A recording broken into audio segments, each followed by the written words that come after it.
Graças a Deus eu não sou um gênio da bola, gurizada. Graças a Deus eu não sou o cara que sabe tudo de futebol. Eu aprendo com vocês todos os dias, tento passar um pouco do que eu entendo de futebol e talvez eu até ensine alguma coisa. Talvez não, talvez eu só ache que saiba alguma coisa. Mas desde ontem, a grande maioria dos torcedores, a grande maioria dos colegas de imprensa já vinham batendo em cima da escalação que havia vazado. O pessoal da Rádio Mortal brilhantemente conseguiu a informação, vazou e nós já vínhamos discutindo. Não precisa ser um gênio do futebol. Tu não precisa ser uma estátua. Tu não precisa ser um ídolo para entender que diante de um Fluminense que joga muito com o seu meia, tu tendo menos gente no meio-campo, tu daria mais espaço. Tu não precisa ser um gênio da bola para entender que o teu time recuado, acadelado, acovardado, levando pressão desde o início, não precisava muito para que o problema do Fluminense virasse um problema do Grêmio. E isso estava sendo debatido desde ontem.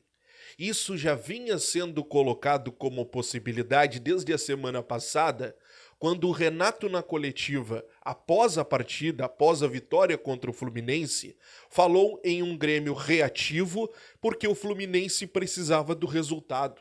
Tu não precisa ser um gênio da bola para entender isso, mas o Renato parece que precisa. O Renato coloca um time em campo hoje confirmando o que ninguém queria acreditar. O que teve gente tentando defender. O que teve gente dizendo que o cara sabia o que estava fazendo. Ontem, no vídeo que eu gravei à tarde, logo em seguida que vazou a informação, dando os créditos por óbvio ao pessoal da Rádio Mortal, eu ainda coloquei no título, genialidade ou loucura. Ou ele se consagra ou ele se arrebenta. Pois ele se arrebentou. O que muita gente acreditava aconteceu. Porque não tem como dar certo um time sem um meia armador. Um time que dava espaços para o Fluminense jogar. Um time que entrou em campo acovardado, acadelado. O Grêmio já tinha encontrado uma derrota ridícula, já tinha sido ridicularizado pelo jogo que fez contra o Corinthians, pois foi ao Rio de Janeiro buscar a humilhação e conseguiu, graças ao seu técnico, graças a um Renato que colocou um time covarde, medroso dentro de campo. E eu não estou falando dos jogadores em si, eu estou falando da formação como foi colocada. E isso está na conta do Renato. Eu não vou mais conseguir aceitar pessoas, torcedores, chegando e dizendo: Diogo, mas o Grêmio não tem time. Diogo, mas os jogadores do Grêmio são ruins. Não são ruins, são mal treinados. Talvez não sejam nem treinados. Essa é que é a grande realidade. Se nós pegarmos os últimos jogos do Grêmio, o Grêmio não evoluiu coletivamente.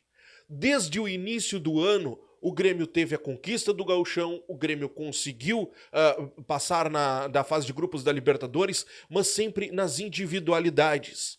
Salvo o jogo contra o Estudiantes. Esse aqui nós precisamos colocar na conta, talvez, do treinador. Mas de resto, sempre foi nas individualidades. Sempre, sempre. O Grêmio, se tu espremer, não sai nada coletivamente. Absolutamente nada. O Grêmio é uma reunião de nada dentro de campo coletivamente. O Renato conseguiu humilhar o Grêmio quando o Grêmio perdeu para o Corinthians a classificação da Copa do Brasil. Quando o Grêmio lá em São Paulo com um jogador a mais virou chacota do Renato, quando o Renato simplesmente diz que jogar com um jogador a mais muitas vezes é pior. Quando o Renato traz o jogo para Curitiba e diz que não podia tirar o Pavon porque o Monsalve não conseguiria marcar o Bidu. O Renato mais uma vez virou chacota para os torcedores do Corinthians naquela eliminação. E hoje nós viramos chacota para o Fluminense. Um Fluminense que foi vaiado no final de semana, um Fluminense que não conseguiu jogar direito no final de semana, um Fluminense cheio de desfalques na partida de hoje, sem Cano, por exemplo, sem Marcelo. Um Fluminense que tem, é verdade, suas valias, mas é um Fluminense que também vem cheio de problemas. Um Grêmio acadelado. E quando o Renato faz o óbvio, quando o Renato coloca o jogador que ele tanto pediu desde o início do ano, o reserva, o seu meia, os seus atacantes, olha, o Grêmio melhora na partida. O Grêmio melhora na partida. Mas eu não vou colocar só na conta do Renato. Eu vou colocar na conta também do presidente Alberto Guerra. O presidente Alberto Guerra, ele simplesmente ignora tudo o que acontece com o Grêmio em relação ao torcedor. O presidente Alberto Guerra, ele finge que o torcedor não existe. Essa é que é a grande realidade. O torcedor é feito de palhaço por essa gestão. O torcedor é feito de palhaço pelo Renato. O Renato, desde o início do ano, pedia centroavante, ganhou centroavante, não usava o centroavante. O Renato, desde o início do ano, pedia meia, ganhou meia, não usava o meia, não usou os meias. O torcedor é feito de palhaço. O presidente Alberto Guerra, ele vai depois do jogo para a zona mista e diz que acredita no trabalho do treinador. Diz que o jogo, a eliminação do Grêmio, ele não acredita que passou pelo jogo de hoje, pela porcaria que nós vimos em campo. Sabe qual é o entendimento do presidente Alberto Guerra? Que a eliminação do Grêmio passou pelo jogo em Curitiba, porque nós não estávamos na nossa casa. Esse é o entendimento do presidente. Esse entendimento do presidente é com esse presidente que a gente confia que vai chegar no vestiário, botar o Renato contra a parede e dizer que ele errou tudo o que fez até agora? É esse o presidente que a gente espera que tenha para chamar o Renato e dizer pro Renato que não tá certo a forma como ele tá fazendo? O que a gente espera dessa direção? Nós estamos 20 de agosto. 20 de agosto. E acabou a temporada. Ah, não acabou a temporada do Grêmio. Nós ainda temos que brigar para não cair. Não acabou a temporada do Grêmio. Me perdoem. Não acabou a temporada do Grêmio. Saudade dos pets, fora de ritmo. Não faltava centroavante. Depois faltava um meia.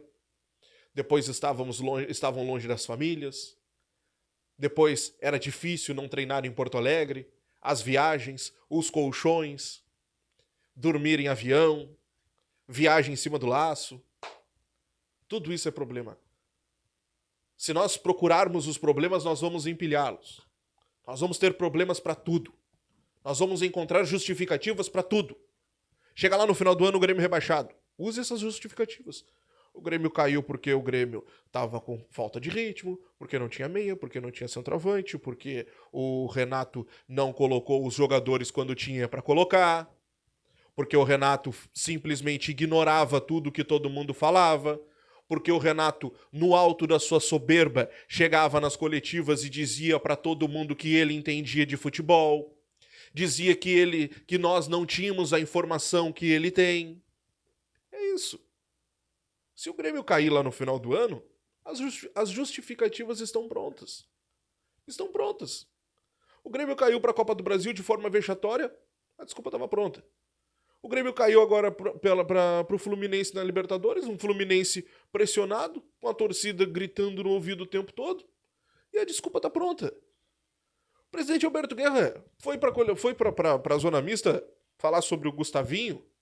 O Gustavinho sai do jogo, o Gustavinho diz, olha, ele fala como se estivesse fazendo o último jogo, se despedindo. O presidente é questionado sobre isso. Não fechou ainda o Gustavinho, não sei o quê, ainda tem alguns detalhes, não sei o quê, não tá assinado, não tem como cravar. O Gustavinho foi pra rede social, se despedindo do Grêmio, última partida do Grêmio. O torcedor é feito de palhaço. O torcedor é feito de palhaço. Palhaço. Agosto, 20 de agosto. E o Grêmio briga agora para não cair. Briga para não cair. Essa é a realidade do Grêmio. Parabéns, Renato. Pode ficar no Rio de Janeiro. Pode ficar no Rio de Janeiro. Vai ter bastante tempo para treinar agora. Pode ficar. Agora ele dá 2, 3 dias de treino. Os outros 2 ele tira de folga. É a semana perfeita. É o tempo que ele precisava. Parabéns, Renato. Conseguiu.